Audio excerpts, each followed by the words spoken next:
What's up, everybody? In this episode, I talk with church planter and author Charles Kiser. We discuss the lessons he learned as a missionary in the United States, the value of missiology in one's home context, his new book, Trauma-Informed Evangelism, the problems that beset the vocabulary of mission and evangelism, and how churches with a traditional sexual ethic should relate to queer friends, neighbors, and family members who've been wounded by toxic church experiences. Charles's understanding of trauma affords profound insight, and this conversation was a blast. So here we go, episode 6 with my friend, the Charles Kiser.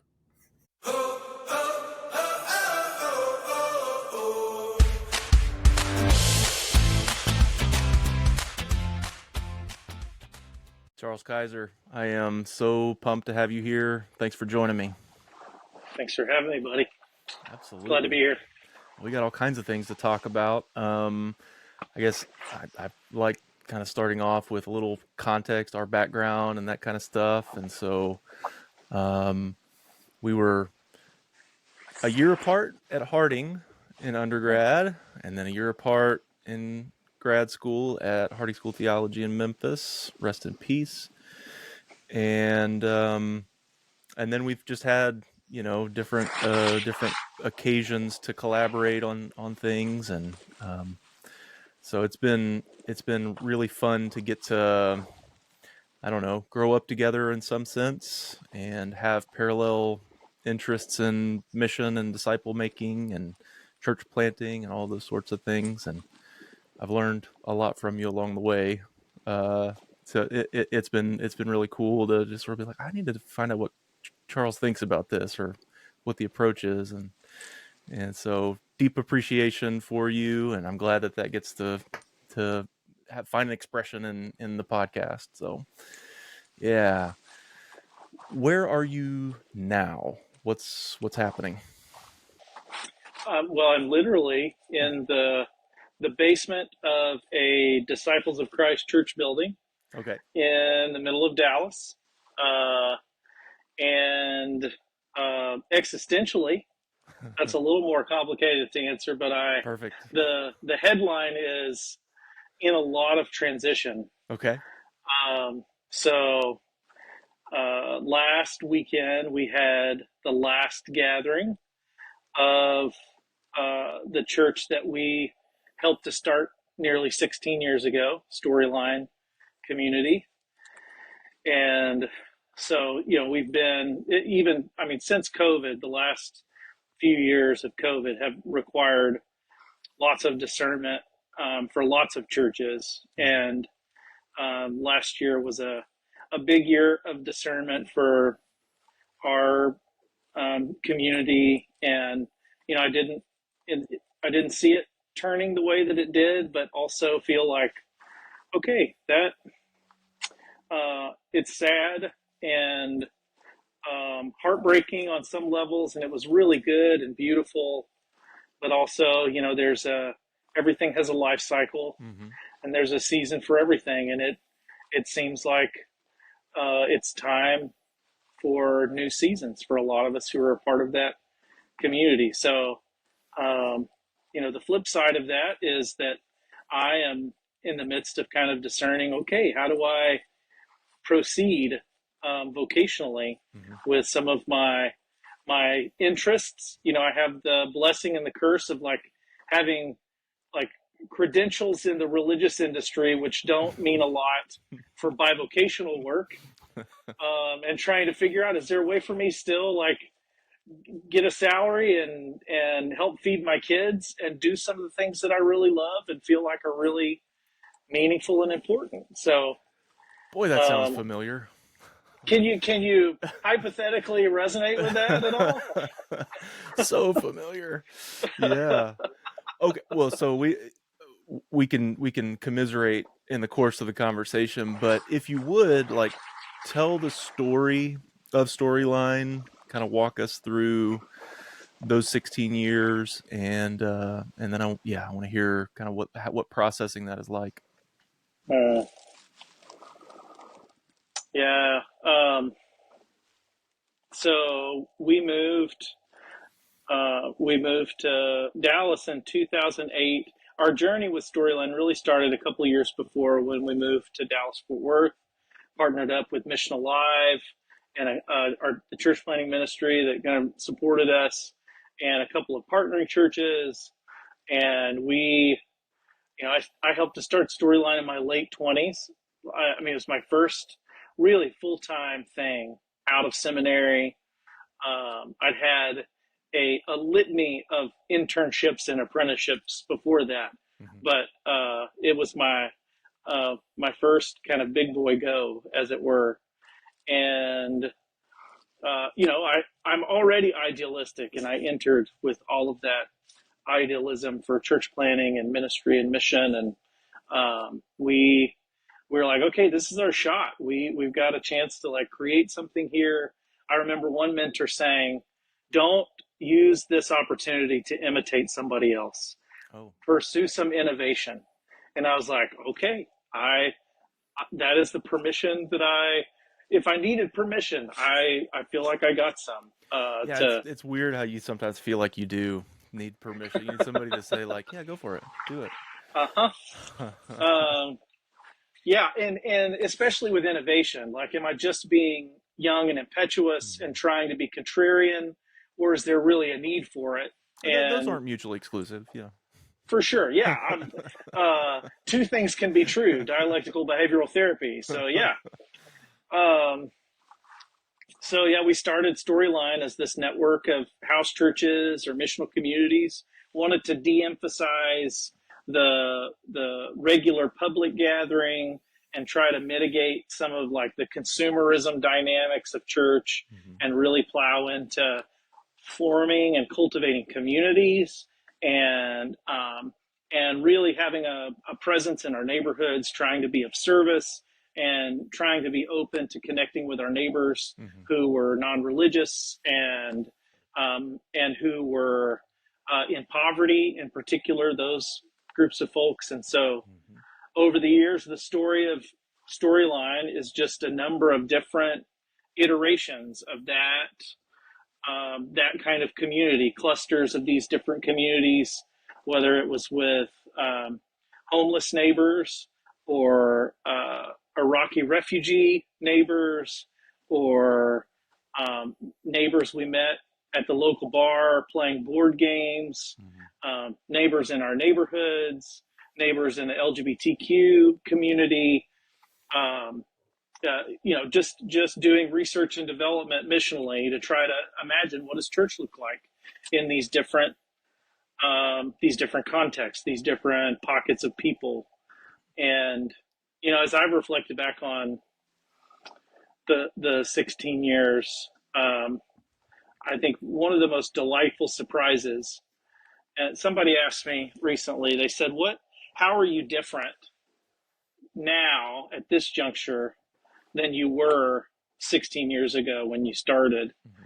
And my first thought was, man, I think just implicitly, subconsciously, I didn't know better. I was carrying all of this kind of colonial mindset about mission and evangelism. And I wouldn't say we're taking God with us, but I definitely felt like I'm the one that has something to share, Yeah. and not vice versa.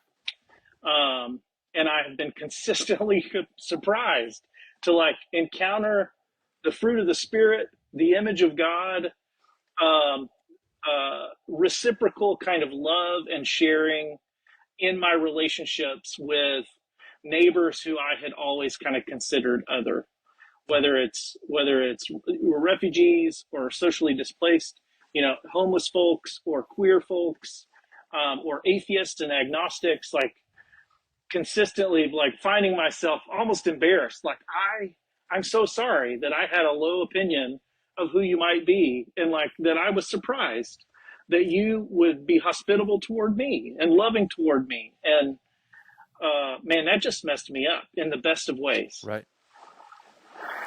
Yeah. So the reciprocity is a key dimension of that different understanding, that non-colonialist understanding. Was that accurate?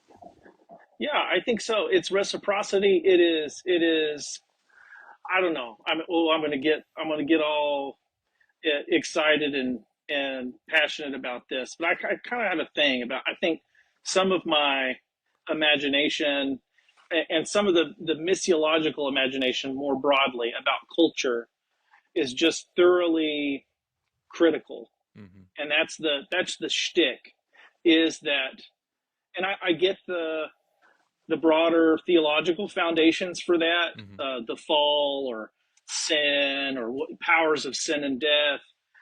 It's not that that's not untrue. It's not that that's not true. Mm-hmm. True that it is true, but it's also true that um, the image of God is in humanity. Yeah. There is still goodness in creation, and so like having a more nuanced view of culture, having a more sophisticated way of like seeing how God is at work Yes. in and through our neighbors is really important. I think it helps to prevent like objectifying or condescending, Mm-hmm. or like trampling over, or just not being decent human beings Yeah. Yeah. with our neighbors and friends around us. Yeah. Yeah. Before colonialism was the buzzword of the critique, I think it was being paternalistic, Yeah. paternalism in missions. Yep.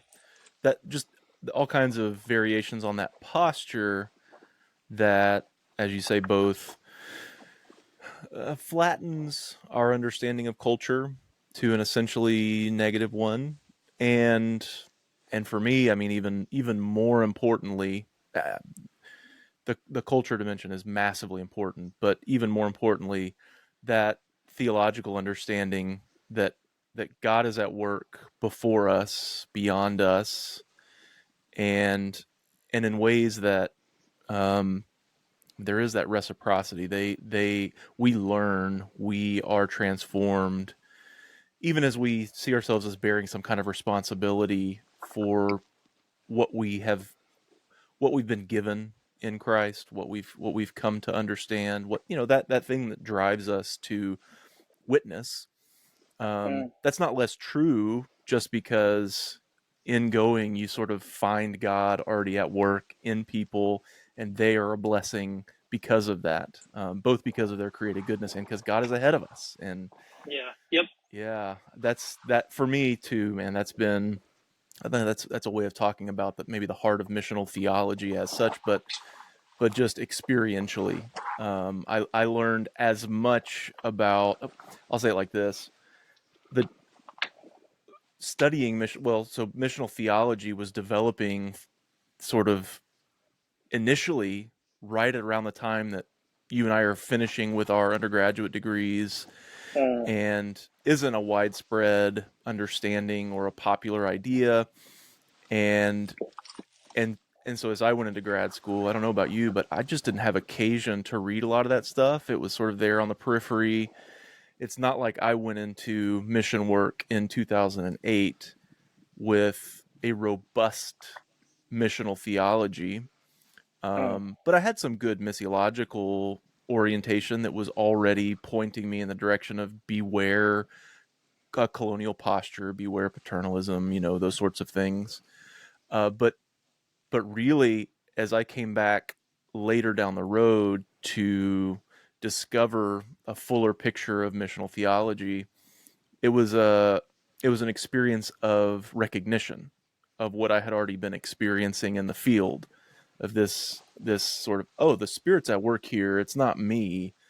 mm, I'm meeting God in this place and trying to get on board with what God's already doing, and then that's being articulated really helpfully in the literature of missional theology, but the experience was already there, and so was that for you any different? I mean, did you have more of that kind of theoretical framework already as you were beginning your ministry? that's really interesting because what you were just saying made me curious because I've always wondered if I missed out on, because I did ministry kind of degree for undergrad. Um, before I knew I was doing church planning, or even that really I needed to be studying missiology, Mm-hmm. because that was kind of the work I was going to be doing. So I missed all of that in undergrad, and I've often wondered, man, would I have avoided some of these like pitfalls, or would I've seen them more prominently if my training had been, if I'd known where I was headed enough to like gear my training toward that. Mm-hmm. So all that to say, yeah, no, I didn't enter in with those kind of theoretical frameworks. I had a lot of catching up to do, and um, a lot of discovering it just as fed back to me through the experiences of my neighbors and folks in my church, kind of giving feedback or asking questions, or um, uh, expressing discomfort with forms and postures or approaches, Mm-hmm. and wondering, I feel like they're onto something. I wonder about that. So learning through the Yeah. experiences of it all was big, and then combining that, like you're saying, like uh, learning some more missional theology and learning language about like joining what God is doing in the world. Mm-hmm. All of it was like, oh, yeah, that feels really good. That's giving words to what feels a lot better than what I was having a hard time like articulating Yeah. earlier in my church planning work. Yeah. I So missional theology has a significant root, a starting place in Newbegin, right? Leslie Newbegin's work. And it's always sort of annoyed me. I think that's probably the right word.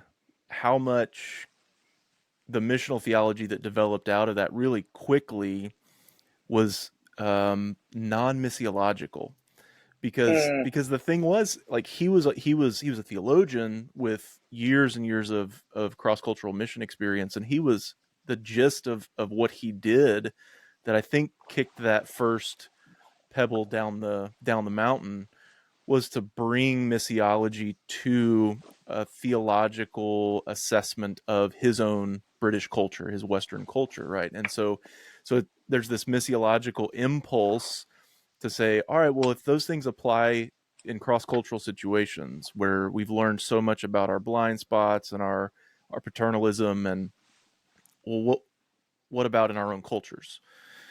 And and then the missiology kind of fades into the background as things develop.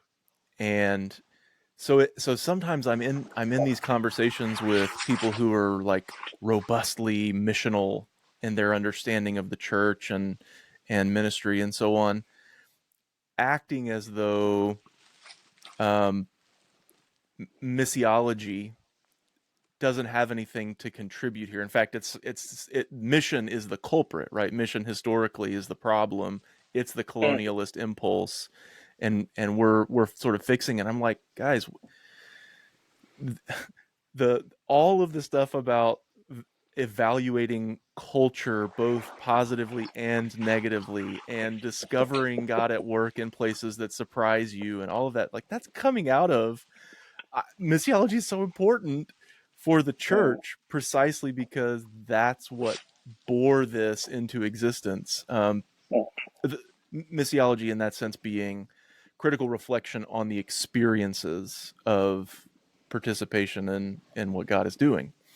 And so anyway, it's always a little irritating to me to be in those conversations, and I'm like, well, actually, I think missiology has a lot to contribute here.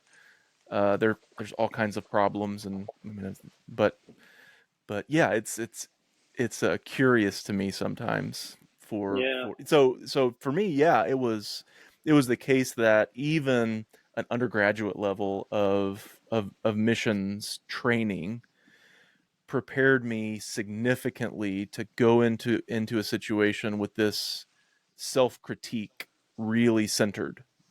Like, I have to be careful about my posture. I have to be careful about how my frameworks are skewing my perception of what's happening here and what this means, and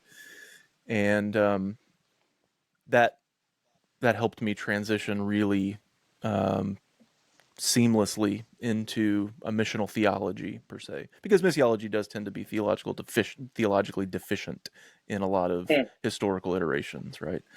Um, and so I really appreciate the more robust theological framework that missional theology brings to all of that. But Yeah. yeah, I'm curious, fascinated by all of that. I'm curious, like, what do you feel like the missional theology conversation has missed that it would have gained from uh, a a stronger attention to missiology, the discipline of yeah, missiology? yeah. The thing that comes to mind quickest is the very developed literature on contextualization,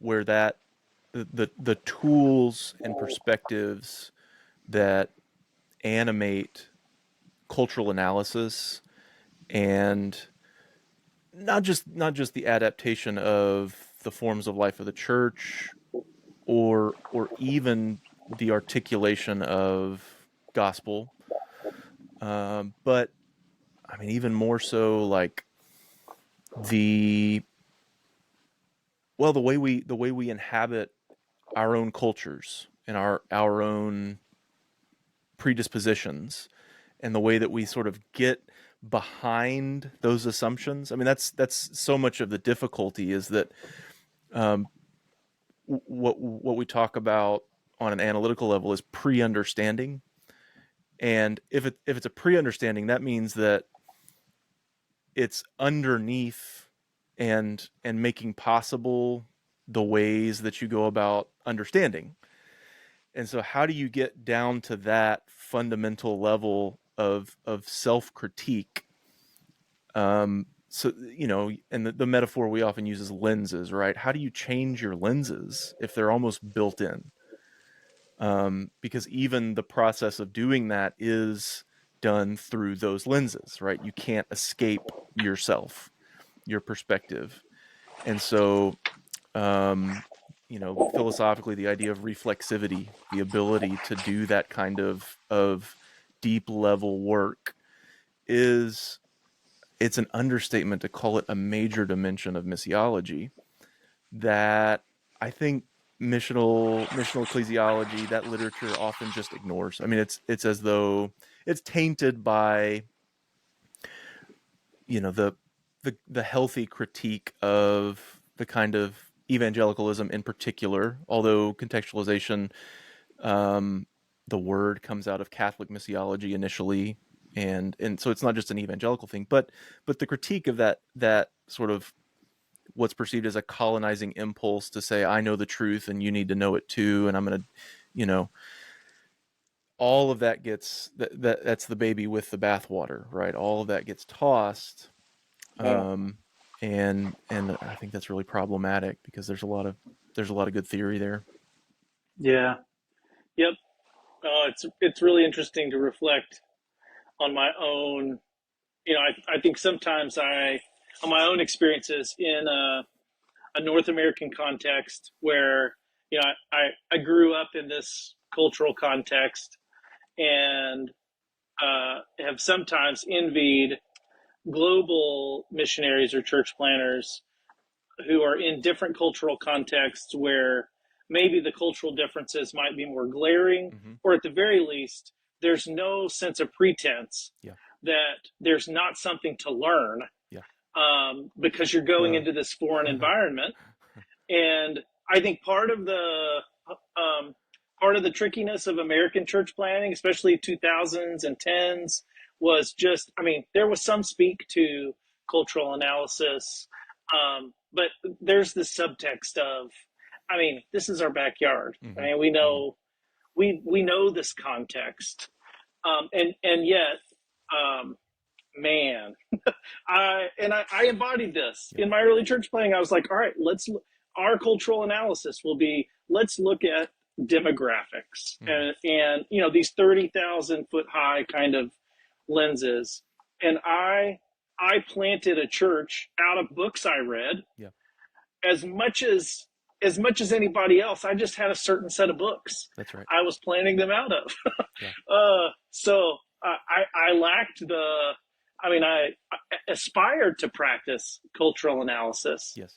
but I lacked the competency to really to listen well and to do that that kind of contextual responsive work well. And that is, I'm hearing you say uh, that it's an understatement to say that's at the heart of missiology, Right. right? Yeah. Yeah. Yeah. Yeah. Yeah. There's lots of theoretical tools to help us get at that, or even just understand why it's difficult in the first place. And another way, which we'll soon here be talking about your recent book and what all that entailed, but you're ultimately doing a kind of ethnography that is missiology. I mean, it's a missiological approach to that kind of analysis that is methodologically rigorous, right? It has a bunch of built-in tools to make sure you're hearing well, or at least you're conscientious about trying to hear well, Uh-huh. and that kind of thing is a good example. There's a little bit more literature these days about doing ethnography in the local American church, for example. Well, that's missiology being transitioned into this context, and it's phenomenal. It's phenomenal, but that's an example of the kind of thing I'm talking about. It's like that's what you do in a foreign context, and as you say, it just doesn't seem as obvious that you need to when you're in your home culture. That why would that be necessary? We're speaking the same language. We have all these points of contact already. um, it's not that necessary. It's a lot of work, so focus my energy elsewhere. Yeah, yeah, Yeah, and from experience, it's a trick. yeah, yeah. It's a yeah, it is.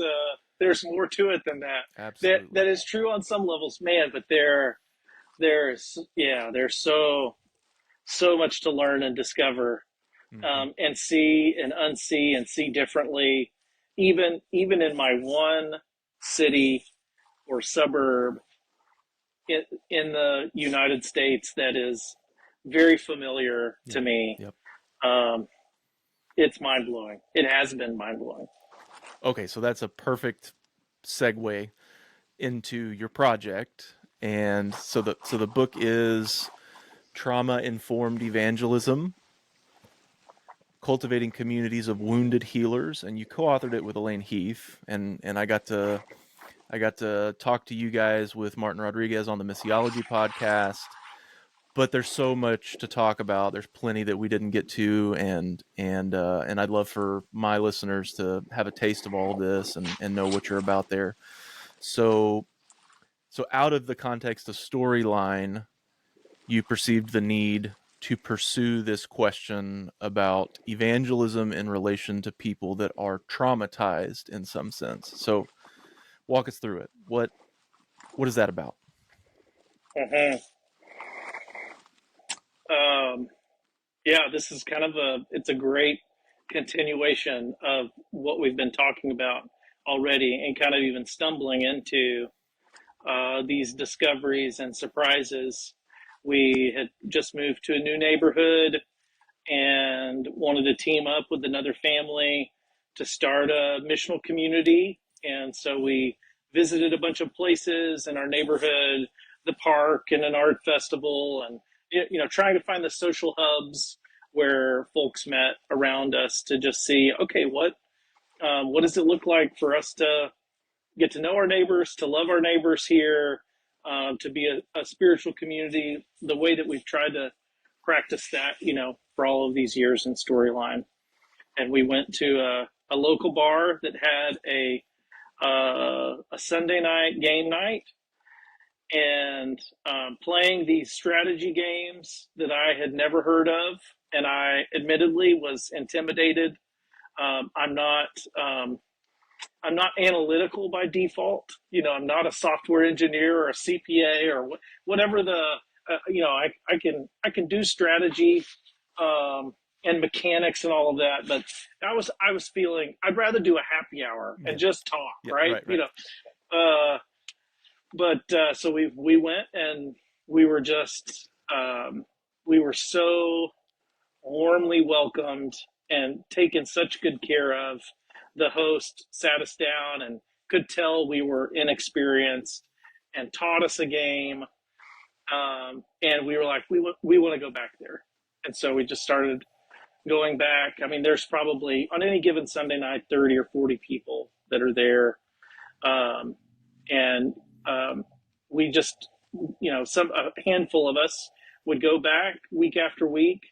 And over time, as we started to get to know the folks there, they started to invite us into their homes for these underground board gaming marathons for 10 hours at a time. And then we started to imagine, what would it look like for us to make a contribution to this community. And a bunch of them had kids. We had kids.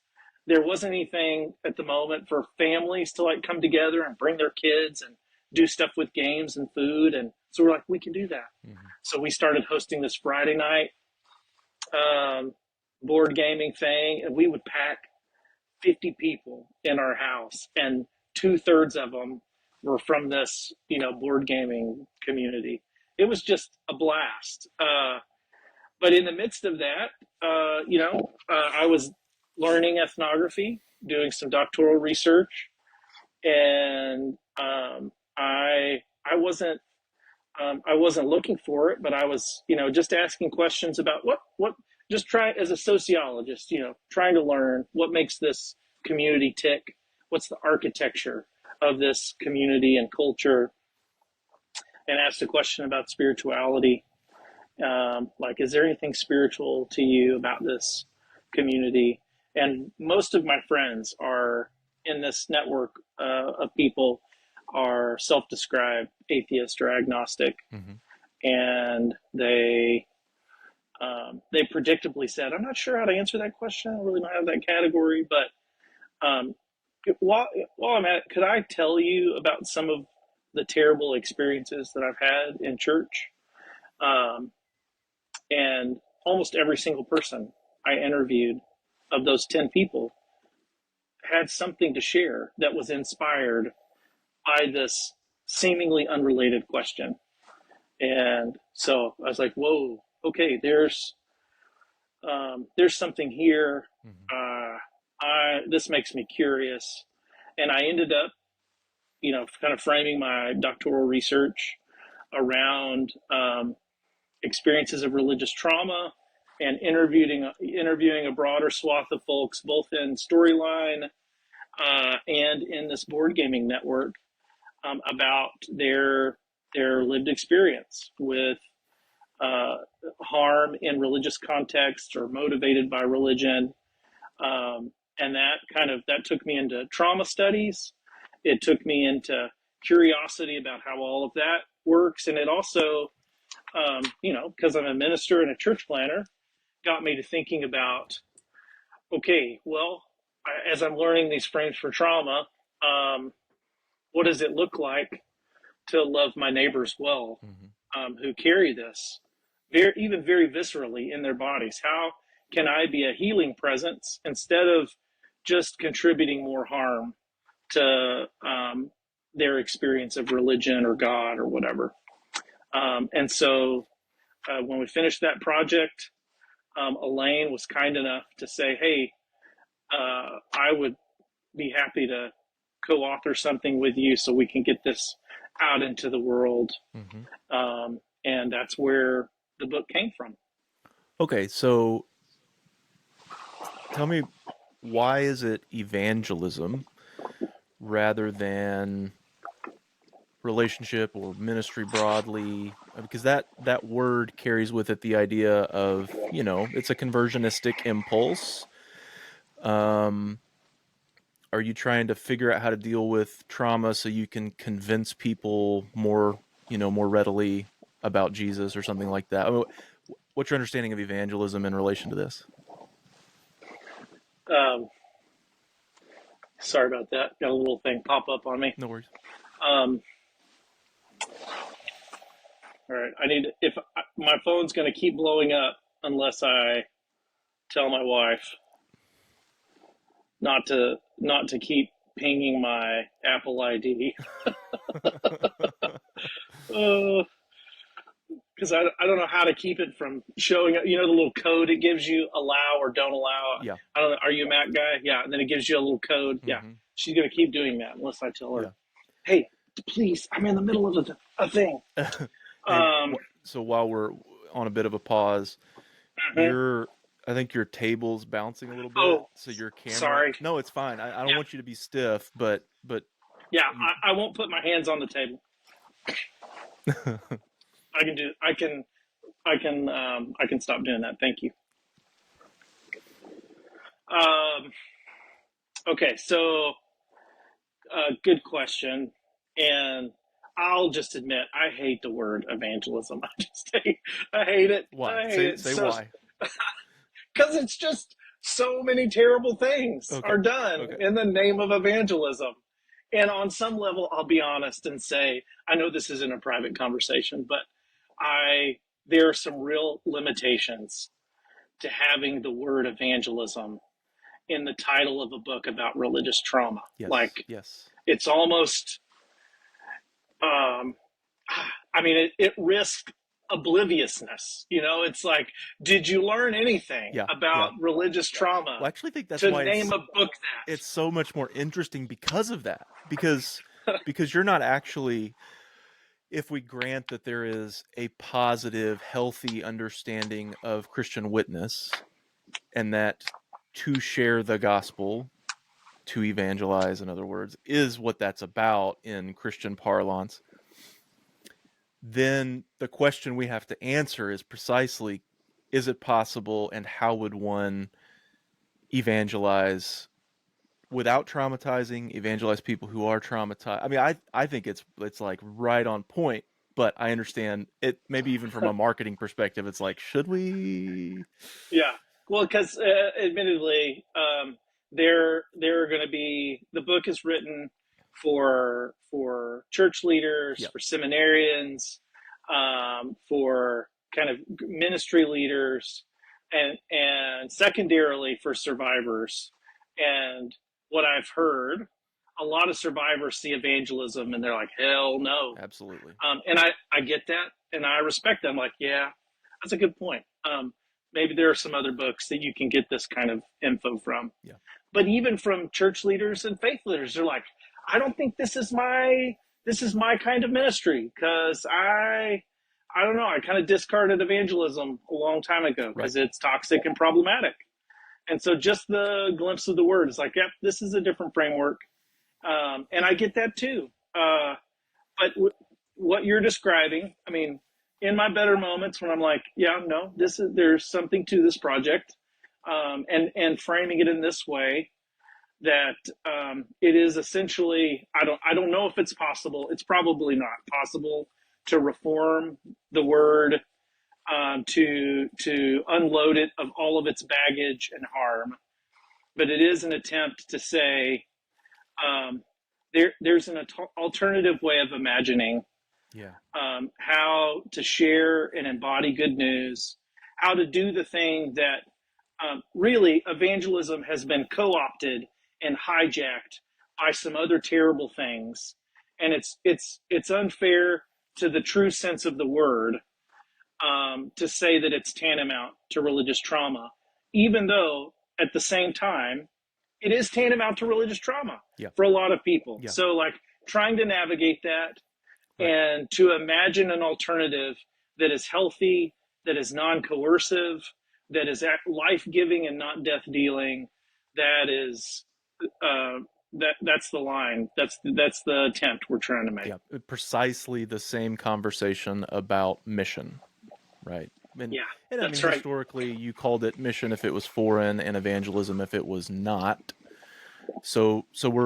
But we're playing that same game where That's you right. go like, well, mission, that's not what mission is, but it sure has been. And so do we jettison the word? Can you retrieve it? Is it possible? And it's a real difficult conversation. Yeah. Yeah, it is. Well, and I tell myself, I wonder what you think about this. Like mission, missio, it's a Latin word. I mean, sent, Hmm. apostolos. Like you have words in that ballpark in the scriptures. Yeah.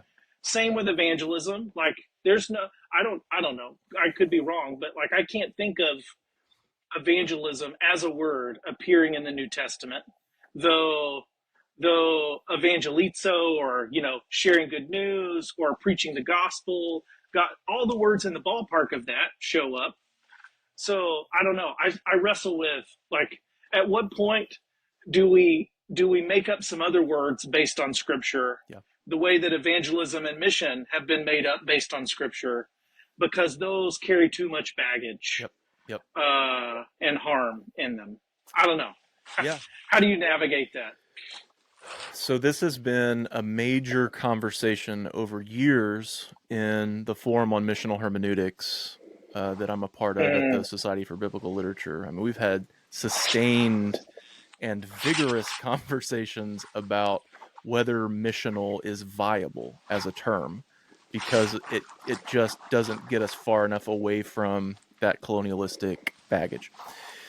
And all kinds of alternative proposals have floated, um, and all of them are also problematic in different ways. And so, if you want to, instead of missional, the adjective, you want to say apostolic. Well, that carries all kinds of connotations that are confusing.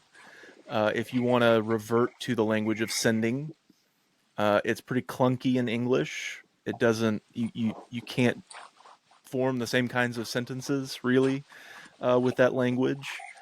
Um, Purposive has been one that gained a lot of traction in my circles.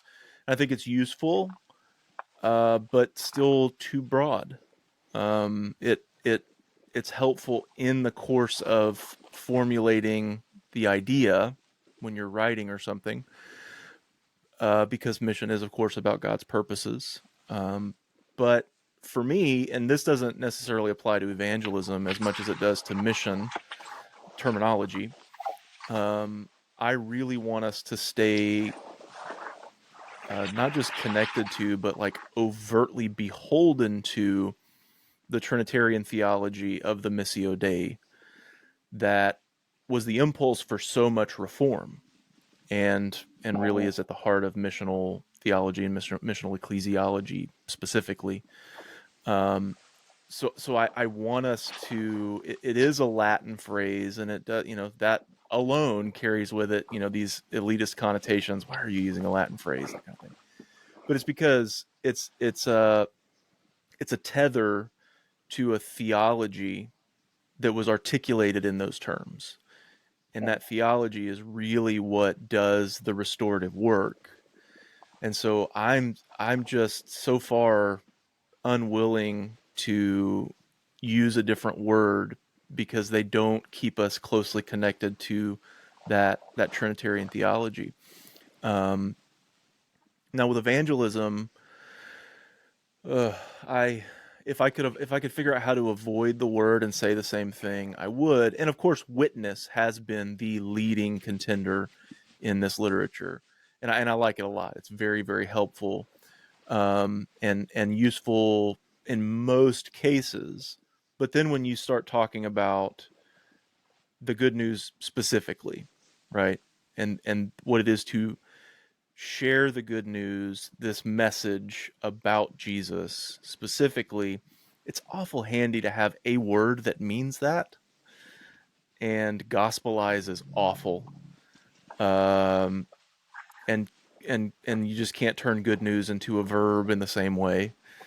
And Good so, newsify. yeah, Good news. Good newsism. yeah. And so, I tend to be of the mindset that this applies to a great deal of theological terminology.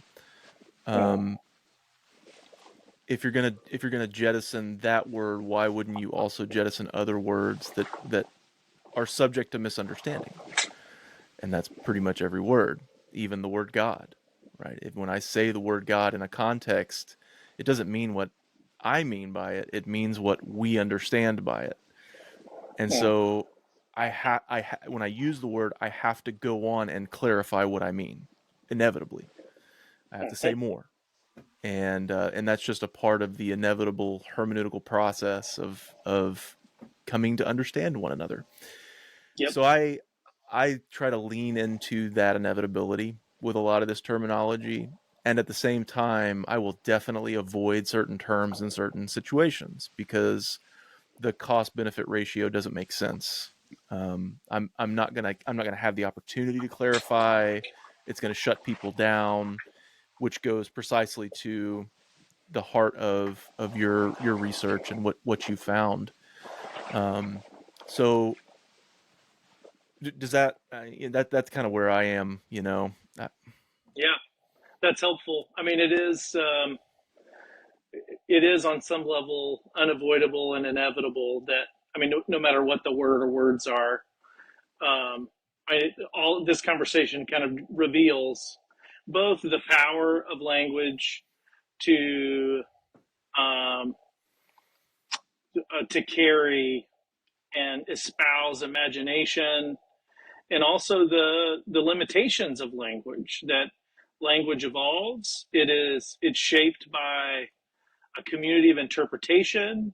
It um, it carries different things. I mean, I'm fascinated slash frustrated by all of that. Yeah, You know, yeah, um, it is part of being human and being communicative. it is. I really are you familiar with Stephen Fowle's stuff on word care? I'm not. I think I've heard of Fowl, but I don't know about his stuff. Yeah, he's one of the progenitors of theological interpretation of scripture, and he has Uh huh. this really lovely interpretation of a part of Ephesians where the ways that we talk to one another are at stake, the ways that the community and truth comes into this, being truthful, but also not tearing one another down and not speaking in ways that are harmful, and he doesn't frame that specifically in terms of theological speech, in this more kind of technical problem that we deal with, but it really fired my imagination about just this thing that there's this core commitment that connects to the virtue of the community that has to do with how careful we are about our language and how important that is as a function of witness and faithfulness to Jesus. So I think of that word care idea a lot. I like that. Yeah.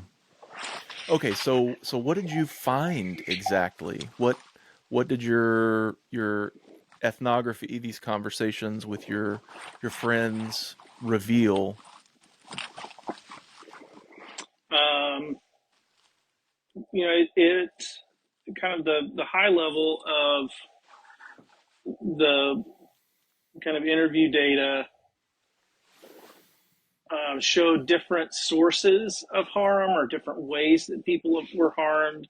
Either, probably the big one among the different ways that surfaced was the way that relationships were ended or cut off Yeah. because of religious differences, the way people were ostracized or shunned or excommunicated. That it's very traumatic to to be isolated, to be removed from intimate relationships. So that was a big source. Other forms of harm came from either on the basis of gender or sexuality. Folks who were harmed because they were on the bottom side of those power differences, Hmm. and they were othered.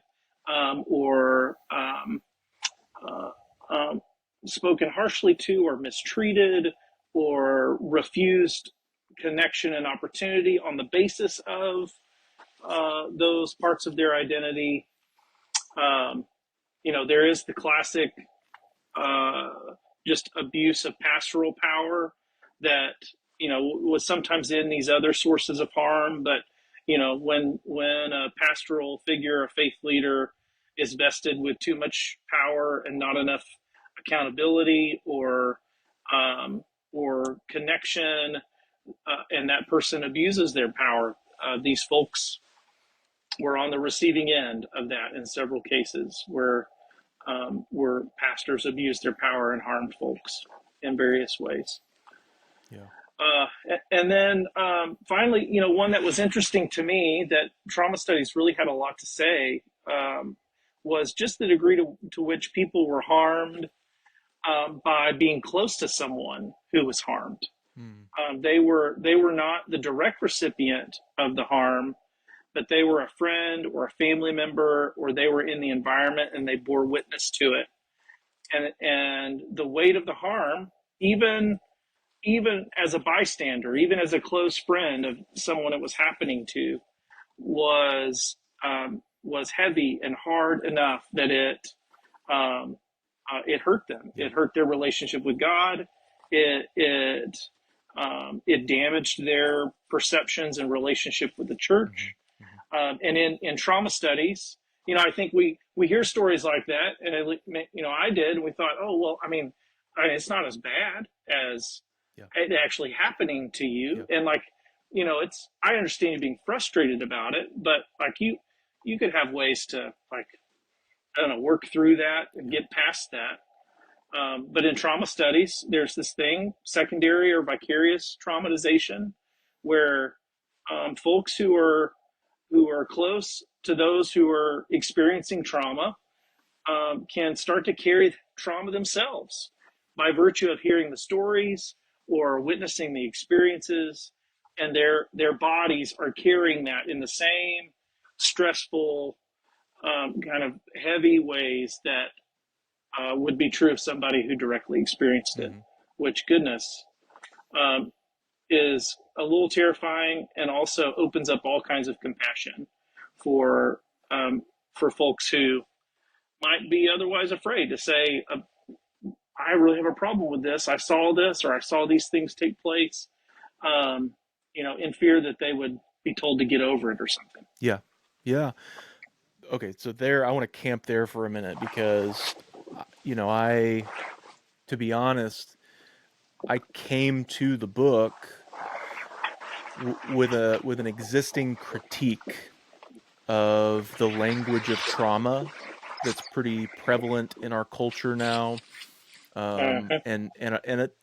Dispositionally, I've got uh, a slant on this. Just I'm just someone who tends to say like "suck it up," you know. Anyway, um, and and and in that egotistical, paternalistic way, project onto others. If I'm able to experience something that you're calling traumatic, and I can deal with it and process it, then you should too. So there's that dispositional shortcoming already, but then there's also this analytical approach that I'm taking to the language and the way it's being weaponized to essentially support agendas. I think it's fair to say that happens. So that I become suspicious, right? When I hear somebody say, "Oh no, I don't do church because I was traumatized by it." My knee jerk reaction is to think, "No, you've got other reasons. Don't make that your excuse." Because if we actually talked through this, you would recognize the difference between your single experience and the church as such, or religion as such, or God, right? And so there's other things going on here. Don't give me that, right? Really compassionate, right, Charles? Um, I'm just being honest. I mean, that's Yeah. Yep. and You're not expressing anything that myself or lots of other people have thought at some point. yeah, Yeah. yeah. And then there's this added dimension of to that critique of serious work being done on things like resilience, on things like the problem, the generational problem we have with young people sort of going into higher education. I'm thinking of Jonathan Haidt and Greg Lukianoff's work on the coddling of the American mind. Right there is this systemic thing happening where people are being young people are being trained, enculturated to experience the difficulty in life as somehow a personal affront that they should be allowed to avoid, and that comes to expression in the idea of something like a safe space in a university classroom, where now there's things you can't talk about because hearing it triggers my trauma, right? And it's like, well, how do we do education then if we can't talk about difficult topics, and so on and so forth, right? So there's all that going on that's sort of feeding my thinking about this word trauma. And so when I'm reading these case studies that you share in the book, half of the time I'm thinking, oof, that's really awful, and half the time I'm thinking, seriously, like this is why you're claiming you've left the faith or something like that. um and especially when you come to this idea of secondary trauma, I'm like, I get being angry on someone's behalf. I get somebody does harm to my children, you better believe they're persona non grata for me. That's logical. We do relationships that way. um but as a critique of religion, I don't know. And so uh, all of that to say, it was really helpful for me to follow you all the way through your argument and to understand that when you said you mentioned the bodily experience of trauma, you're referring Mhm. to a technical literature, trauma studies, that helps the reader get a handle on the realities that are happening physiologically, psychologically, that simply my approach of saying suck it up, or my approach of saying well think through that, is irrelevant. So there's a little teeing you up a little bit. I'd love for you to kind of explain why that's irrelevant. Uh, well, isn't it interesting how this conversation, the thread about language, keeps following us Yes. from mission to evangelism to trauma? Because I think that part of what's at play is this. Um, I, I don't know if this is a word, but I'm going to make it up. The colloquialization of trauma, like Yeah. the colloquial forms of trauma that that like well, by forms I mean the colloquial use of trauma, the word that doesn't mean much more than that's uncomfortable to Yeah. me, or or it that bothered me or offended me. Which, don't get me wrong, like I want to be compassionate to folks who are offended, or or to like explore sources of discomfort, but that is not what trauma Right. is. That trauma is something different than that. Trauma, it's been like clinically refers to, as you were saying, the stress responses of our nervous systems and how those get lodged or stuck in our bodies in longer term chronic ways that bubble up involuntarily sometimes as we have experiences or memories or even smells or tastes Yeah. of things that remind us of those harmful experiences. It is that the trauma is it's the imprint It's not the thing that happened to us. It's the imprint of that thing that happened to us that was harmful on our bodies and our brains Mm-hmm. and our minds. And like you're saying, like a lot of people have heard the common trauma responses, whether it's and really, it kind of works in a progression that the trauma responses, like the your body's in the case of threat. First, it gets upregulated and like worked up or spun up, either into a fight or a flight response. Where, I mean, if we feel like we've got a chance, all right, let's just duke this out and go to town and try to take care of this threat, confrontationally, Mm-hmm. violently, even. Or if our nervous systems and our brains intuit, that's probably not a good bet. It's a bear. I need to run. Mm-hmm. So we flee from that, and those are instinctive, Mm-hmm. uh, subconscious kind of responses of our nervous system in the face of threat.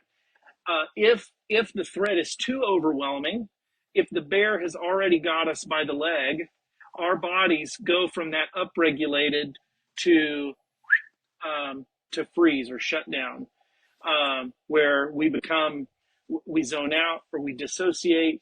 And again, it is just the body's way of trying to protect the brain from being consciously aware of whatever terror or physical pain or whatever it's experiencing in the moment.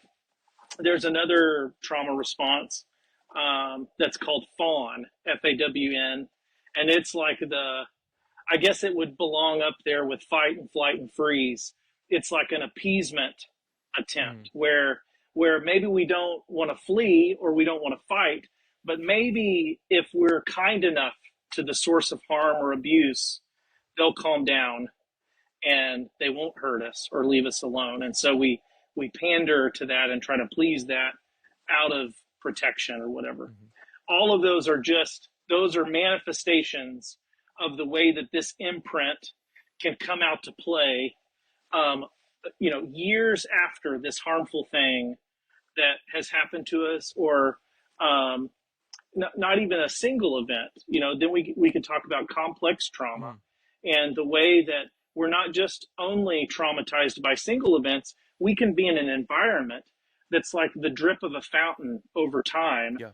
and it has this devastating impact on our nervous systems that we don't realize until we're out of it. Which microaggressions, another much debated term, Yep, is precisely that, right? It's about, yep, yeah, yeah, that drip, that's right. drip that's cumulative. Yep, that's exactly right. So, I'll pause there if that opens up um, places to go. I haven't read. I said I'm going to pause, and then I didn't pause. Sorry. I haven't read Height and the Coddling of the American Mind, but the high level of my, like, on one hand, uh, yes, I want to acknowledge that, like, hearing you describe how that comes out in education, some of that sounds silly to me. But on the other hand, I'm like, I wonder, did they write that with a lens for trauma, like actual clinical trauma? Would they benefit from a trauma informed framework? Yeah. Would some of their perspective change if, and maybe they already do see that through a trauma lens, you could say better than I could. I think a lot of my own lack of compassion or frustration with people previous to knowing trauma was just because I had no idea Right. that what this was going on in their bodies, like that it was almost involuntary. Yeah. That when they Yeah. freeze up on me when I told them I'm a pastor, or just walk away out of the room. Yeah. Yeah. No, that's right.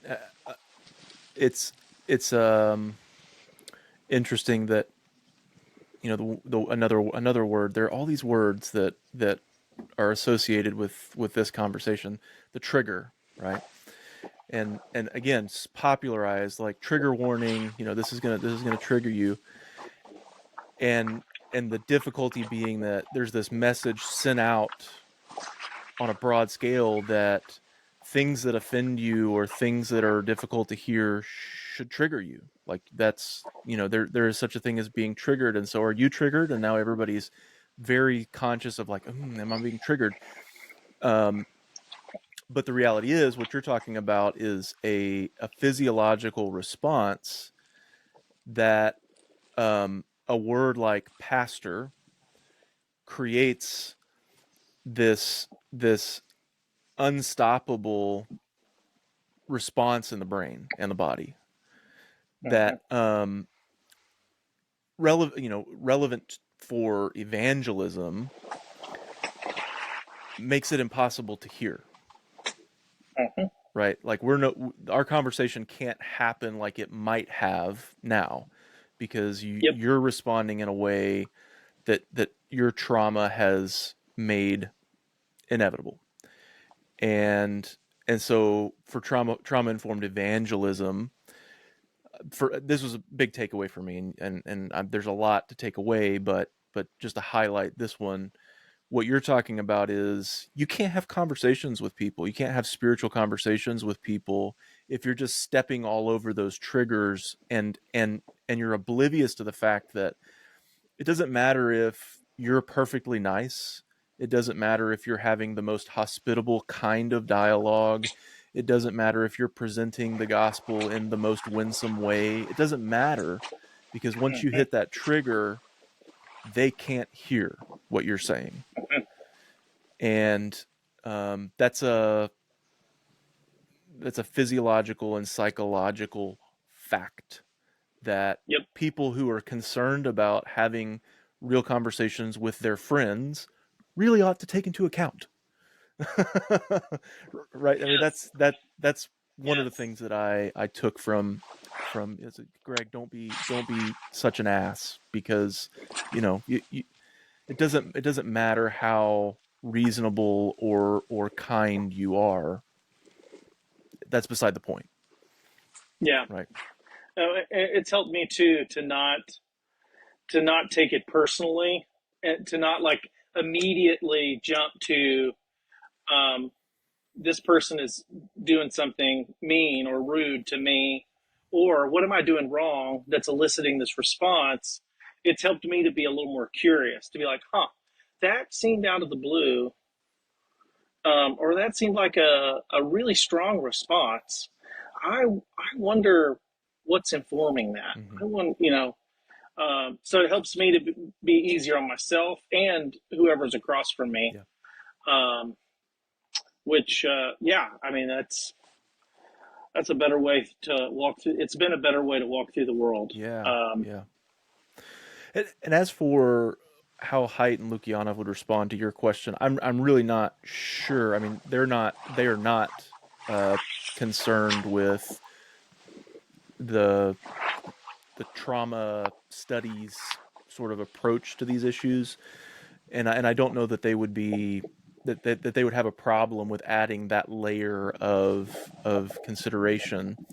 I think what they're addressing is more the the cultural level, where, and I mean, I know this even from my own kids, that there's a different expectation about whether I should have to be offended by something. So you're going to mm, go into the world with all of the complexities of human relationships and differences of opinion and ideas, and if something offends me, that's the fault of the person who sees things or says things differently than I would. And that's not mm, supposed to happen. I'm not supposed to be offended. And so on, right? And so this language gotcha. about triggers and trauma and so on, it gets incorporated into this experience of the world that, for a variety of complex reasons that they work through, is shaping a generation to basically not be as resilient as they could be. I mean, I think their interest is not in saying, well, no, there's, that trauma stuff is BS, and let's not take that into account. It's saying it's important to learn to be as resilient as possible so that when you experience traumatic situations, you can be as least traumatized as possible, right? And if you invert that and you order your social life so that you are more traumatized by things than you have to be, that's not helpful for a variety of reasons, including education, including public discourse, including being able to engage with people. The other side of these relationships that you're in, right, is where I can't have a full relationship with Charles because he's a pastor, right? Well, there's a loss there. I know you. It's a real loss not to be your friend, right? And so, what are you? To what extent can you build resiliency and be a person who's able to engage with situations that are uncomfortable or problematic or even hurtful? I think that's their interest, and I don't think that's necessarily in conflict with taking really seriously the kinds of dynamics that you're talking about. Yeah, Yeah. and even the language of resilience is adjacent to trauma studies because I don't. It's impossible to in human interactions to avoid the triggers on some level. Yes. You can be sensitive. You can practice word care to you know borrow that phrase that you were speaking of earlier from Fowl. But with all of the trauma and harm that folks carry, it's inevitable. It's unavoidable. Unless you're just going to walk on eggshells and be inauthentic. And so, in my mind, it's not the the way that we navigate relationships with folks who carry trauma of any kind, and religious trauma among them, is not. It's not the trigger avoidance game. Right. Um, and conversely, it's not avoiding triggers per se ourselves. It is being able to hold space when folks when their nervous systems are activated, aka triggered. It's being able to hold space non-defensively and non-anxiously, and to be curious and to be empathetic Mm-hmm. about what their experience is revealing, what their activation, what their trigger is revealing, and to be able to sit with that and hold space for that pastorally. Mm. I mean, that's how resilience is built. I mean, if resilience is, oh, we shouldn't coddle people and they should just suck it up Yeah. and get over it, not that anybody would ever say that, hypothetically. Yeah. Um, they should just get over it. That's a traumatic way. I don't know. I think you might be more traumatized from that approach to resilience, because it's really, you're just asking people to dissociate. Yeah. You're Yeah. asking people to numb out Yeah. and just like plow through it. But real resilience is the ability to notice what's going on in your That's body, good. and to process the discomfort. So to name, oh, this is offending me. Yeah. Why is this offending me? And what is this rubbing up against in me? And what the sadness or the anger that I feel right now, do I have healthy ways of processing that pain so that this doesn't get stuck in my body as trauma? Yeah. That is Yeah. resilience. And really, that's what the trauma informed evangelism, part of the work of healing, is helping our neighbors form resilience in those ways. And we can't do that unless we have formed resilience ourselves Right. and know those pathways ourselves for the harms that we've experienced, the ways that we have been wounded. Right. And to that point, you're talking in one sense about not engaging in avoidance, not just sublimating your feelings or ignoring that part of your own experience. And the fact is, you can, as someone learning about this ostensibly, and here we're back to the beginning of our conversation, with other people in mind. It's like, how do I help these traumatized people the fact is you begin to go, oh no, I've got some of this going on in me. There are things I haven't dealt with because my approach to it was just ignore it, just grit your Yep. teeth and move on. But actually, it's impairing my ability to have certain relationships, certain conversations, certain ways of flourishing as a person, right? Um, Yep. yeah, it's it could be a little embarrassing to sort of get into that and recognize, oh, this is actually about my trauma too. Yeah. Well, Reciprocity. and that's right. And reflexivity. Yeah.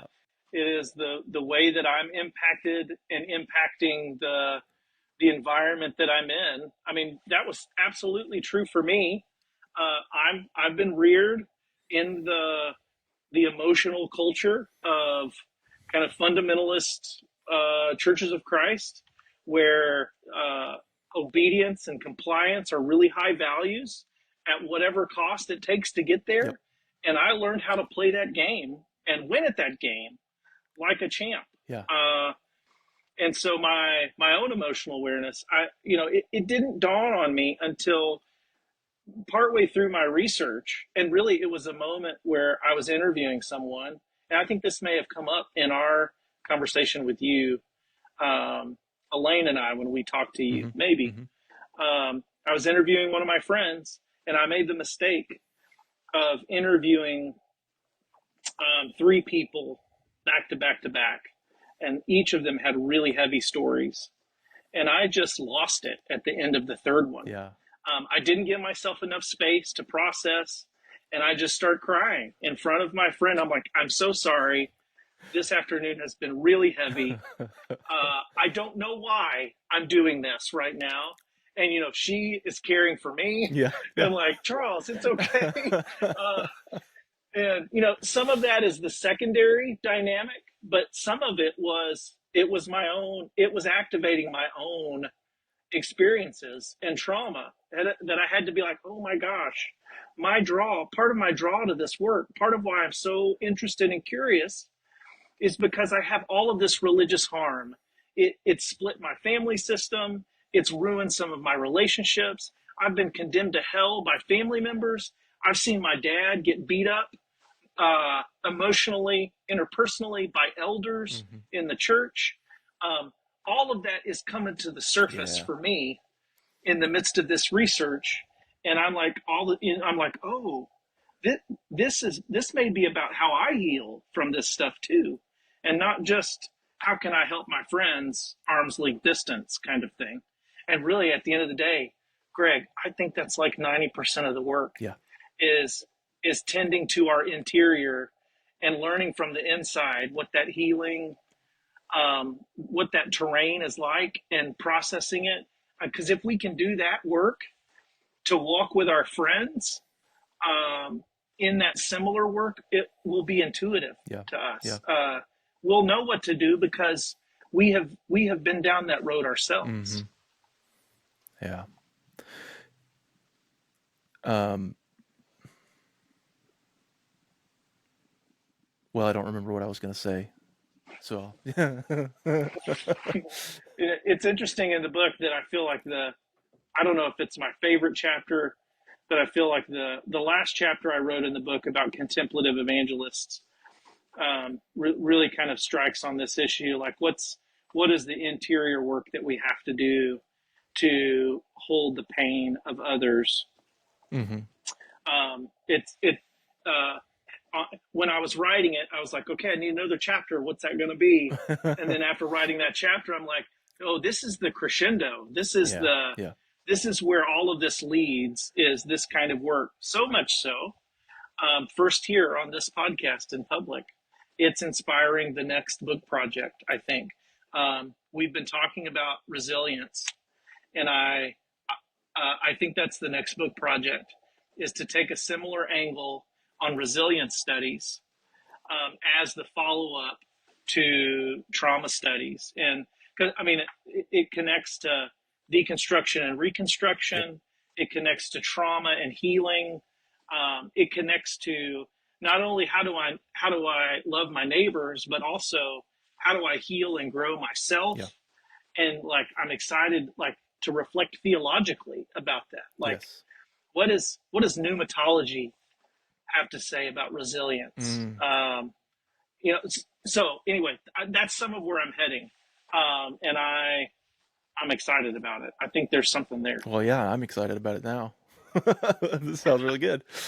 Uh, so the subtitle of the book, including the phrase, which I think you might have taken from Now and Wounded Healers, Hmm. um, that's the point, right? I mean, your own wounds as a healer are a part of what make you able to interact with others in a healing way.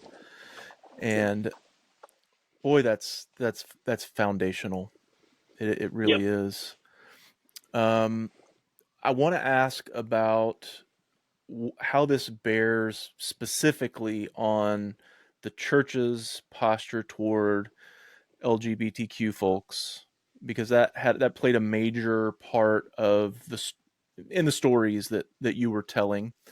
It's Hmm. obviously a major, maybe the major issue for American churches right now, whether they're dealing with it or not. It sort of looms massively on the cultural horizon, and I'm just curious about what you would say about that particularly, as far as what you learned in the process.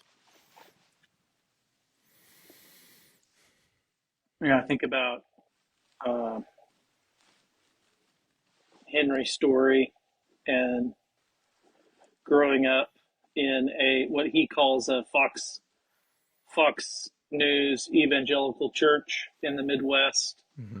and he was the son of a pastor and knew at an early age that his orientation, his sexuality was different. He was same sex attracted, um, and told his parents that. And uh, they told him to keep it a secret because if anybody found out,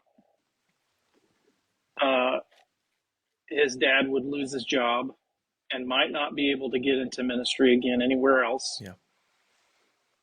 And uh, first of all, can you just imagine the pressure of as a teenager having to hold that burden of your family's financial future, or at least the prospect of it, for all your parents might say, um, and also just the the shame that comes when we feel like there's something about me that's so wrong that I have to keep it a secret.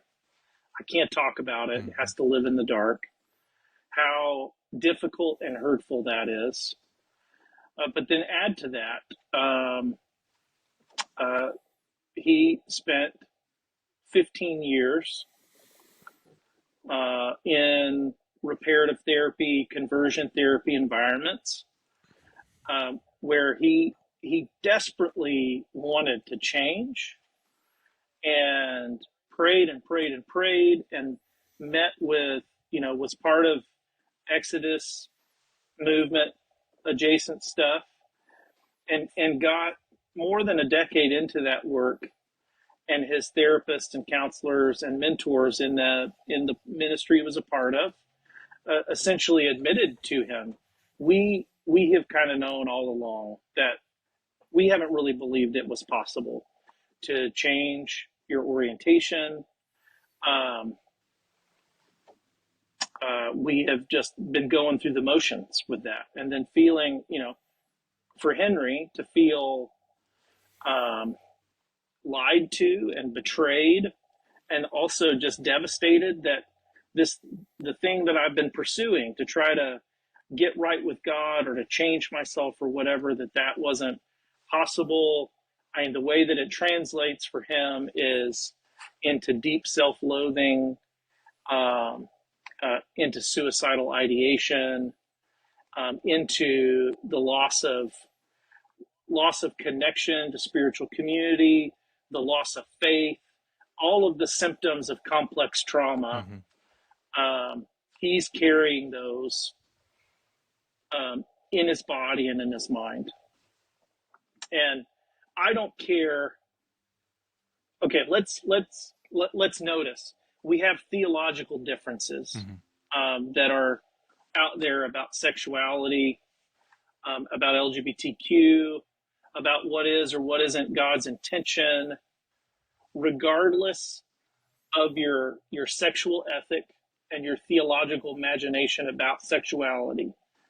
You have got to reckon with stories like Henry's, and um, and the harm that, I mean, he was in religious systems that espoused a traditional Christian sexual ethic that were really deeply harmful to him. Yeah. And I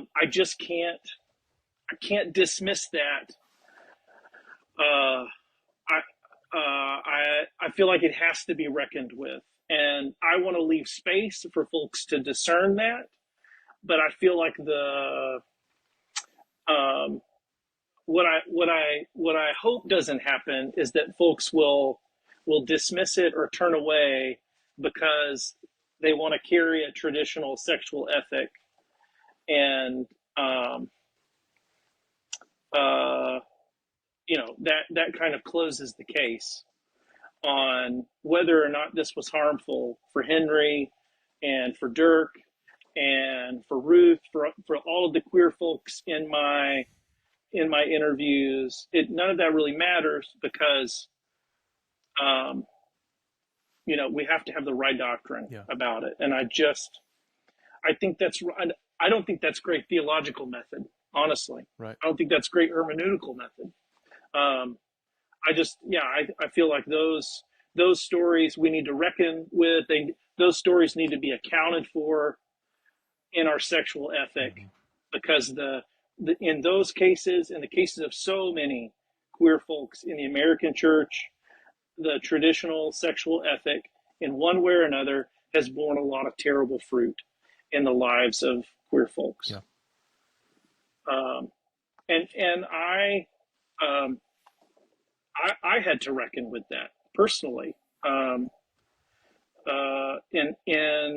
how I was going to see and acknowledge and embrace my queer friends and brothers and sisters in Christ. And I'll be honest and admit,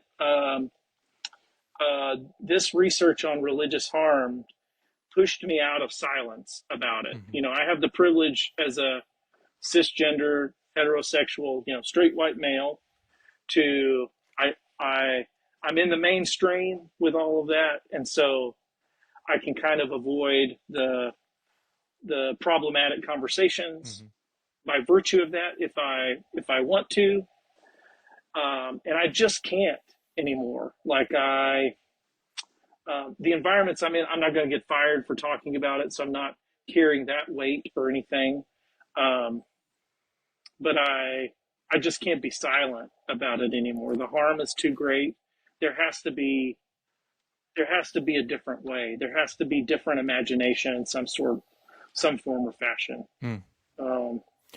And that's what I'm interested to explore and cultivate. Yeah. This leads me to what for me is kind of the real sticking point, because there's a way to read your book that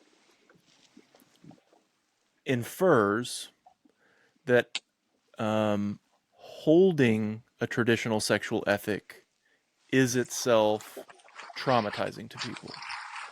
Right? Now, everything that you described out of the story has to do with the ways that people related, the decisions they made about doing things like reparative therapy, the deceit, the pressure to keep secrets, and all kinds of implications that aren't actually about holding the sexual ethic itself.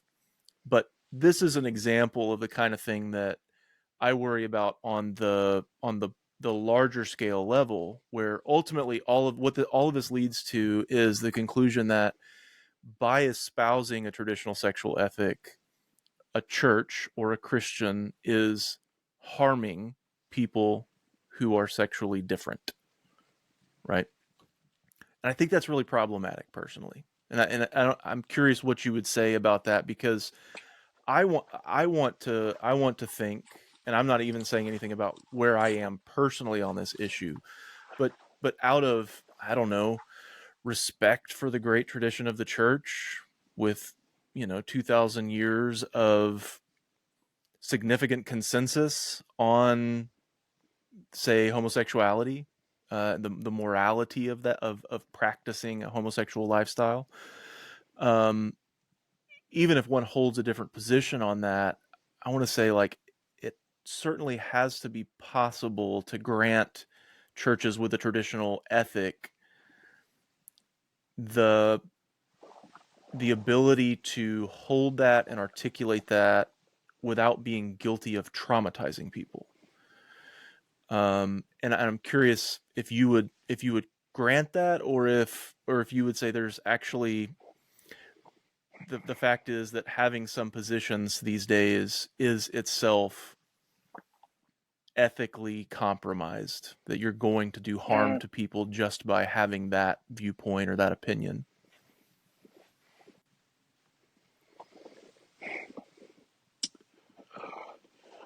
um, I think at the end of the day, all right, I'm a verbal processor, so bear with me. My first thought is that I I think we have to pay attention to the impact of a traditional sexual ethic on the lives of those who are sexually different, and Mm-hmm. their voices and experiences should inform how that ethic is articulated. Mm-hmm. Their voices should be taken into account. Their they should be accounted for, integrated somehow in the articulation of that ethic. And I think in it is a very trauma informed thing to create informed consent. Mm-hmm. Um, and so by that I mean, another way of saying it is that clarity is kindness. So for our queer siblings, for a church that holds a traditional sexual ethic, um, to articulate that clearly, Mm-hmm. and not to hide behind. Um, well, I don't mean that. I don't mean that pejoratively. Let me rephrase that. To sometimes saying all are welcome here, and we accept you as you are. Can churches kind of use that generically to try to connect to all kinds of folks? I'm in favor of that. But there are lots of stories from queer folks who would have made a different decision if they'd known a church had a traditional sexual ethic.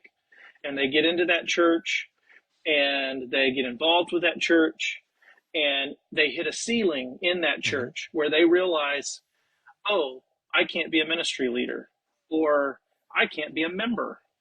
Well, and so not only do they have to confront the difference, they have to confront the heartbreak of leaving a community or being somewhat distanced from a community that they had really started to grow to love. And so I think one of the ways to mitigate the risk of trauma is just to be honest, Yeah. and to say, this is who we are. Yes. These are our convictions, and we want to be clear with you about that. And in the midst of that, we want to commit to loving you and to listening to you. But this is where we are. Right. Um, I think that could mitigate a lot of trauma, and it just does right by folks who they're like, thank you for saying that. I think I might need something Right. else. Which is fair too. Like that, all of us would want that for ourselves. I had a friend who um, I mean, so I say this realizing, oh, I think I did this when I was a younger church planner, Mm-hmm. because I have a different sexual ethic. I mean, it's still in large part a traditional Christian sexual ethic. So and as somebody who's like affirming of same sex relationships, which I am, I would just want to notice that, like, I've changed by degrees and not by large sweeps. Like, I'm still a fan of covenant and fidelity Right. and monogamy. Like, there's a lot of big stuff that I'm still like, yes, traditional sexual ethic, please. Um, but an earlier version of myself was, I was still kind of sorting out and kind of had inherited the sexual ethic about same-sex relationships. And I remember telling a gay friend early in storyline, listen, I'm really wrestling with this. I'm trying to figure it out, but I'm new to this. Like, you shake up my categories because you want to be faithful to Jesus and you love Jesus and you want to follow Jesus, and you're even in a monogamous relationship, and I don't have categories for that. Like, I didn't know that was even possible. I don't know what to do with that. I'm trying to sort that out theologically, but I want you to know that, like, I want to be friends, and would you bear with me in that? Mm-hmm. And he said to me, Charles, that's fine. Would you just please not try to fix me? And I was like, deal. Yeah. I won't try to fix you, and we can be friends and walk together. But again, that is, I kind of stumbled onto that, but that kind of honesty, I think, and we're still friends to this day. We've walked alongside of each other as we've both evolved in Mm-hmm. different ways. But I think that sense of honesty and clarity, it helped to, clear the field a little bit, and prevent some assumptions or misunderstanding that might have been hurtful Right. to him further down the road. So, uh, I'm talking all around that. I wonder if there's something to that. And I keep shaking my camera. Sorry. I wonder if there's something to that. Just the idea of informed consent, Mm-hmm. being clear about where we're at, and telling people so they have a chance to, and being clear about, here's the extent to which you could participate Yep. in our Yep. community. Here's what it means for you to belong among us, and hold us to this. If we violate this somehow, let's either discern it or we'll walk it back or whatever. But we want to be clear with you right now, so that you don't get further down the road and feel like you have to leave a church that you've grown to love, and that's somehow your fault. Right.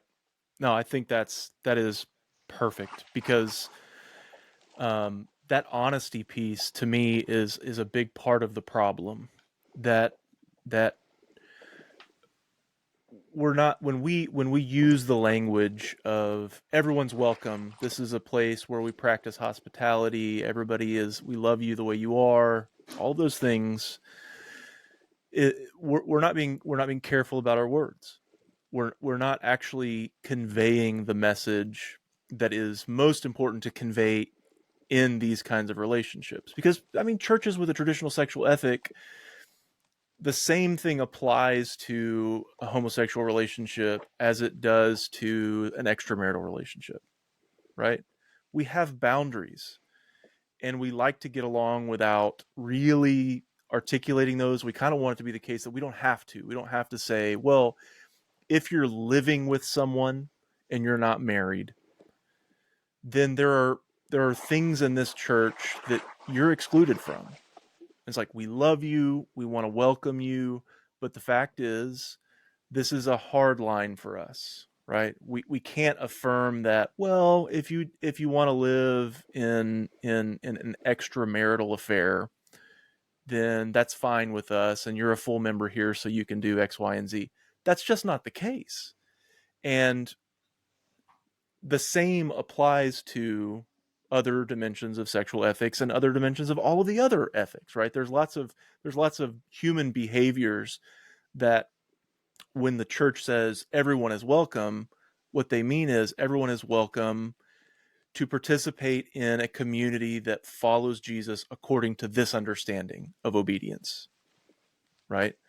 And it's not that we want to close the door on people who aren't there. We want to journey with people, but that level of openness doesn't mean we're cool with whatever. It just doesn't. And I think it's very important to be honest about that and to be a little more upfront. Now, in practice, I mean, that's kind of challenging. What do you put a statement on your website, or you quarterly talk about, in a public setting, here's our sexual ethics, just so everybody, it's awkward, right? It's difficult to know how to do that well.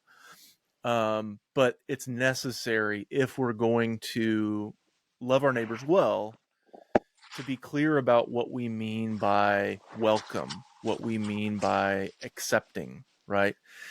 And I think you're articulating very, very helpfully the need in relationships, if we're actually seeking to be in genuine relationships with people, the need to say, all right, here are the places where we're going to say to anyone who is welcome at this table, also go and sin no more. We are going to say that because we do have an idea of sin, and we're going to talk about that, right? And it doesn't mean you're not welcome at the table, but it's a table where we say those kinds of things. And so, yeah, I think that's incredibly helpful, and I'm hopeful that doesn't, we're going to do that badly so often that we're always at risk of hurting people in ways that we don't intend. But I'm just hoping that doesn't make us ultimately culpable for articulating our ethics, whatever they may be. Yeah, Yeah. yeah. It is. It and can be a tricky, dicey thing. And I think about uh, a a counselor and therapist who is gay and who's a Christian, who I learned from and have learned from, uh, who talks about a relationship, a long-standing relationship that she's had with another Christian man, who's a little older, who she knows um, will always have a traditional sexual ethic, and knows that that will be a point of difference for them, but they're civil, they love each other, and part of the way she gets there is to say, um, he he doesn't hold any belief that I haven't ever held myself, and so maybe I should hold that loosely enough to continue to be in relationship um, with him, especially if we can be congenial and kind and gentle with each other. And I think we need more of that kind of. I mean, as polarizing as this conversation is, we need more of that kind of posture. Mm-hmm. That feels healthier and better than the polarizing, than the meanness or the othering, the one direction or another.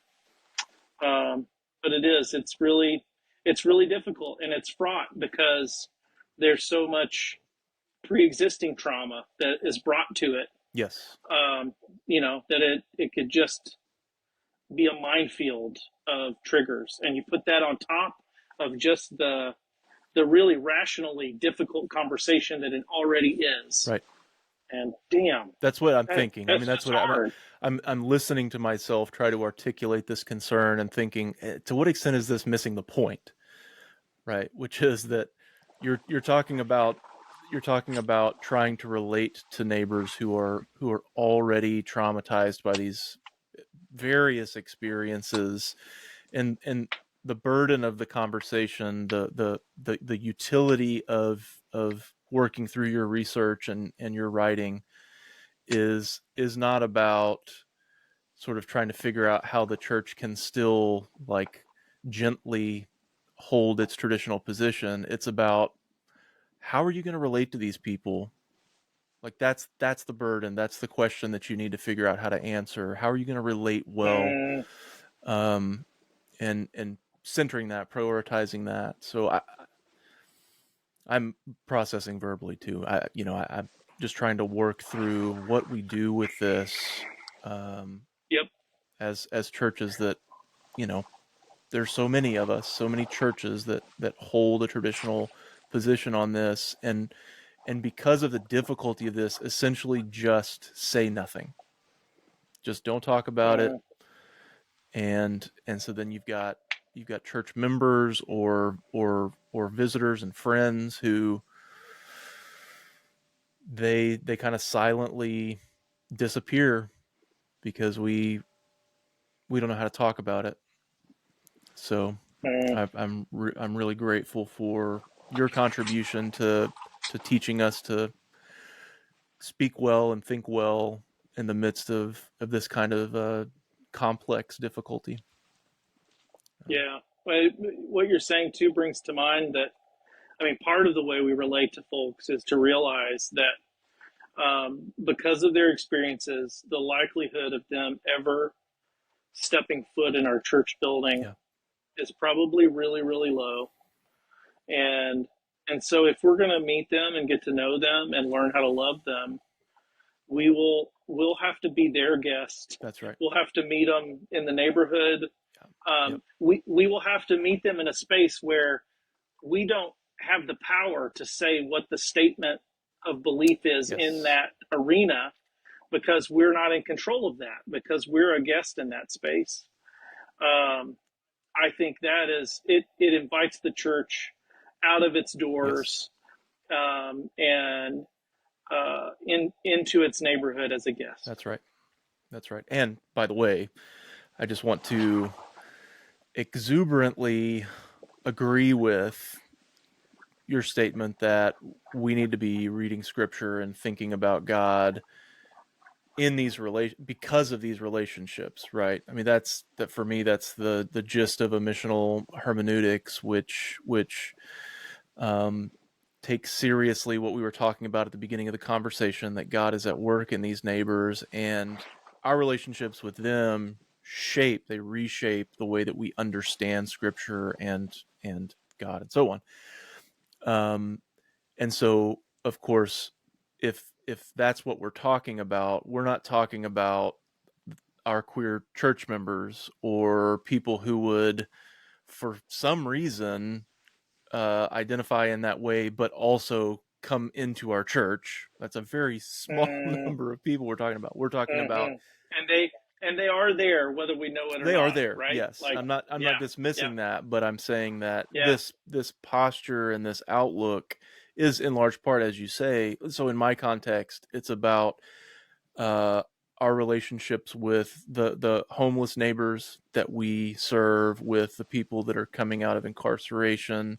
It's about people who are part of our discipleship groups that that are happening in homes, not in the church building, that are happening on the basis of friendships and in our beer club that meets every week, where we're trying to interact with people in totally different situations.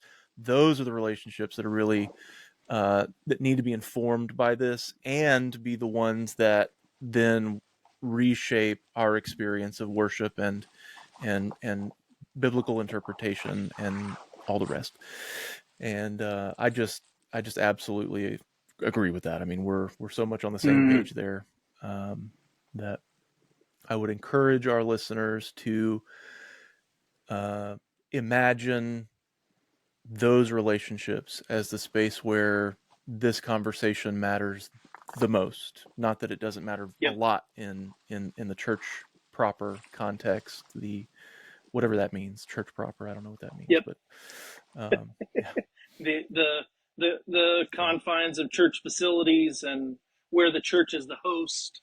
official Um, programming and yeah, all of that. Yeah, yeah. Yep, yeah. right on. Word.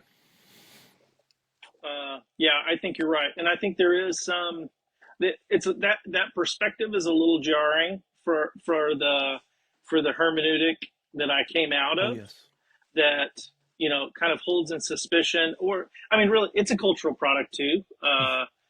This enlightenment rationalist kind of mode that we can read the Bible and we follow what it clearly says, um, and is not able to see to the degree to which that is itself culturally located. Those assumptions are culturally located, and it just seems truer to reality. That, I mean, we're always interpreting. We interpret in communities, and we interpret in the context of our theological tradition, and the history of theology is just a succession of contextual theologies. That we are responding to the incarnation and the revelation of God in light of our contexts, and that is unavoidable, and it really is. Um, if we can hold it, quite invigorating, quite enthralling. What a thrill to get to discover how to speak of God and imagine God, and maybe in ways that couldn't be imagined because, well, the the ground we're standing on, the circumstances in which we're located are different Mm-hmm. than they ever have been here, and this is what an adventure. Anyway, I'm a nerd. Yeah, no, that's the same thing. The same things get me excited. So we'll just be nerds together, I suppose. Um, I dig it. So be it. I name it. Name and claim it. well, you mentioned transitions at the beginning, so you have any guess as to what's next? What are you Yeah. moving into? Yeah. So, um, I, in the last 6 months or so, have joined this group called the Post Evangelical Collective, Mm-hmm. and it's comprised of a lot of folks and churches that have either exited or been exiled from kind of evangelical-ish spaces, and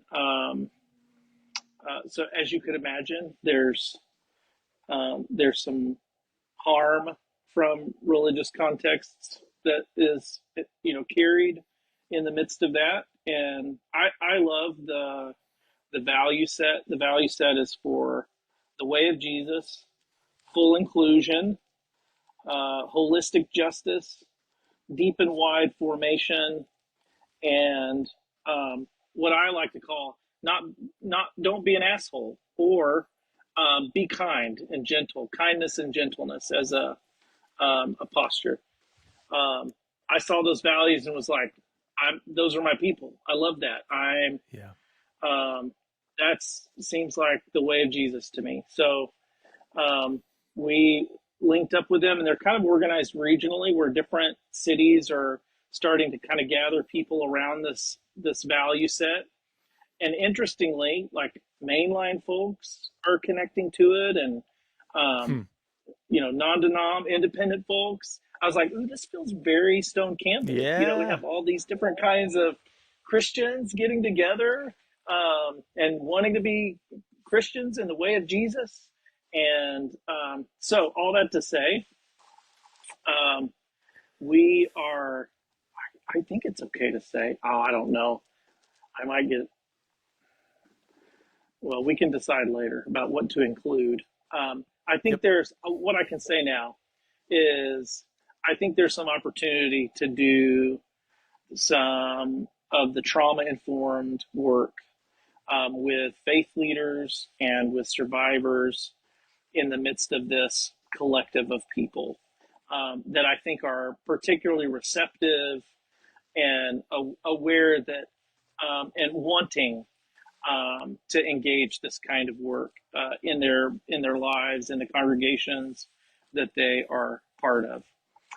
So I think that's a way that the trauma informed stuff kind of continues and extends.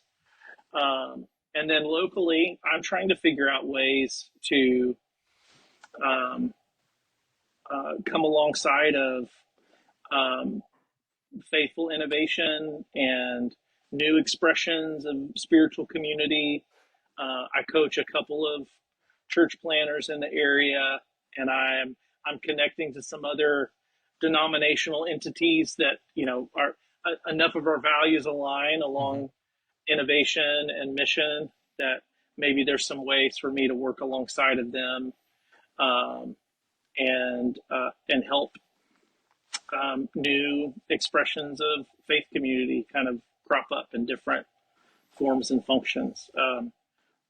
That's my jam. That's what those two things are. A lot of my heart and passion is there, but I'm also prepared to like become a plumber or Yep. paint houses or teach ESL in um, my local school district if that's what it comes to. I know So exactly what you mean. Yep. Yep. we'll see. We're on the journey, trying to sort some of those things out. I will say I'm really grateful that we've got a bit of a runway this spring. That's part of the beauty of Storyline is that they have not left us in a lurch, Mm. and even as a small missional community, we're, I'm just confident we'll be able to navigate this and not be traumatized by the stress of the transition to return to our theme for the day. So I'm grateful for that too. Yeah. Yeah. No, that sounds. I mean, ask me in 4 months. Yeah. I could change my mind, but yeah, I will. I'll check. I'll as I check in. as I see it now, Yeah. yeah. No, that sounds good. That sounds really good. Like I'm, you know, in a similar situation with wondering about the possibilities of working in the kind of job that I thought I was headed toward with a terminal degree and being in a university setting and teaching and all of that sort of stuff, or is it going to be something? When I talked to you about this a while back, you used the word missional entrepreneurship, and that has just Mhm. lodged in my brain. It's like, what is that? What does that mean? Practically, how do you find the pathway outside of the institutional models of compensation to be innovative, to do creative work that it's got its own value, and therefore it's in some way going to make um, feeding a family possible. And um, I think about that not only in terms of the ministry side of it, but also the theological education side of it. How do you move toward whatever this catastrophically different future is for equipping church leaders, and even more broadly just equipping the church to do the kinds of things that we've been swinging at here, right? Speaking Mhm. carefully about important things and thinking well, and um, obviously I have some sense that new media is a space for trying those ideas out, and who knows what becomes of all of that. But I feel your transitional pain. May it not become trauma. Amen. Amen. So where can people find you if they want to follow up? Yes. Come and see me in Dallas, Texas, if you want. You're gonna give your You could address all. out? No, my wife would get me in trouble on that. I have a website, www.charleskaiser.com, and that links to my Substack newsletter where I write a monthly essay for that, related to trauma informed care and resilience, and it connects to all my socials. So yeah, that's the gateway to all of the ways to find and contact me. Perfect. All right. Thank you. You betcha. Well, brother, I am so grateful for your time, and even more so for your work, your faithfulness, your willingness to put in the hours upon hours of research and writing to make it available and useful to the rest of us. It's a massive contribution, and I'm just glad to be friends with somebody who would do that kind of thing. Right on, man. Well, I'm I'm grateful for our friendship. Uh, Grateful for your work and leadership, the ways that we've connected over the years. And the work you're doing and the thinking you're doing. Um, yeah, man. Bravo. Keep on, and always enjoy chatting, and Yeah, sometimes even with interesting interesting people around tables. that's right. Um, yeah, there's always surprises in store with Greg McKenzie. Well, I'll look forward to the next one. I mean, I'm going to circle back with you, not just to check in and make sure you're surviving, but we've got plenty more to talk about, and I'm already Amen. looking forward to it. Right on. Yeah, me too. All Right right, on. peace, my brother. Peace.